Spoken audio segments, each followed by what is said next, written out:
OBD de trouble code description technique timing reference signal haute résolution B. Trop peu d'impulsion. Qu'est-ce que cela signifie?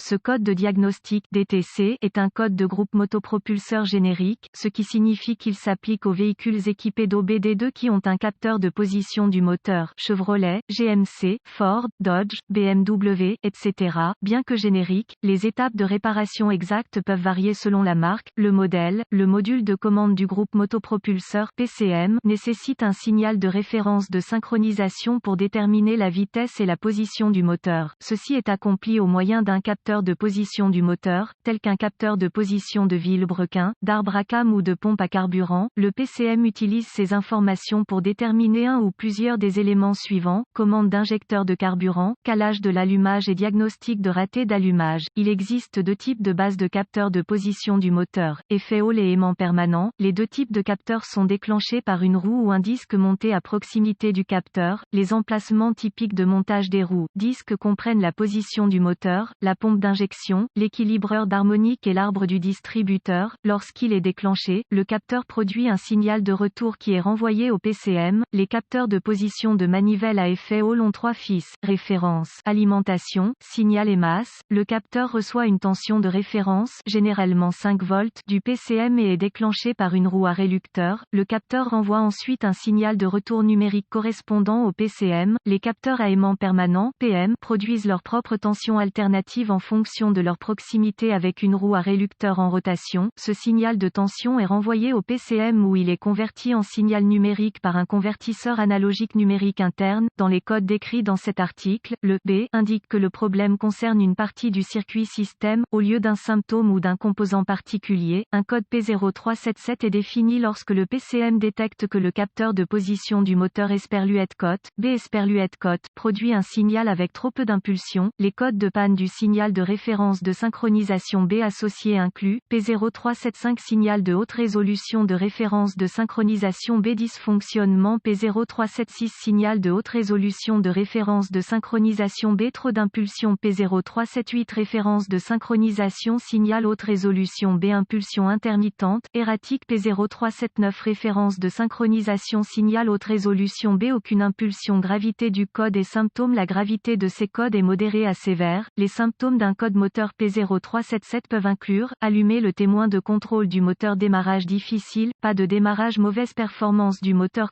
Les causes possibles de ce code P0377 incluent: capteur défectueux, problème de câblage, dommage de la roue du reluctor, huile contaminée. Procédure de diagnostic et de réparation PCM défectueuse. Commencez par inspecter visuellement le capteur de position du moteur et le câblage correspondant, recherchez les connexions desserrées, le câblage endommagé, etc. Si des dommages sont détectés, réparez si nécessaire, effacez le code et voyez s'il revient. Vérifiez également que le moteur ne contient aucune particule métallique susceptible d'affecter le fonctionnement du capteur. Ensuite, vérifiez les bulletins de service technique (BST) concernant le problème. Si rien n'est trouvé, passez au diagnostic étape par étape du système. Ce qui suit est une procédure généralisée, car les tests pour ce code varient selon les véhicules. Pour tester avec précision le système, vous devrez vous référer à l'organigramme de diagnostic du fabricant. Les procédures de test dépendent également du type de capteur trouvé dans votre véhicule. Vérifiez le capteur à effet Hall. Utilisez un multimètre numérique réglé sur des volts CC et un cordon de test de sonde arrière pour vous assurer que le capteur produit une tension de signal. Connectez un fil de mètre au fil de signal du capteur et l'autre à la terre. Demandez à un assistant de faire tourner le moteur en appuyant sur la clé de contact. Ne démarrez pas le moteur. La lecture de tension doit osciller entre 0 V et la tension de référence. Si disponible, vous pouvez également utiliser un oscilloscope pour visualiser les impulsions de signal tout en démarrant le moteur. Capteur à aimant permanent. Commencez par vérifier la résistance interne du capteur. Débranchez le connecteur électrique du capteur et connectez un multimètre numérique réglé en ohms à chacune des bornes du capteur. La résistance doit être d'environ 500 à 1200 ohms.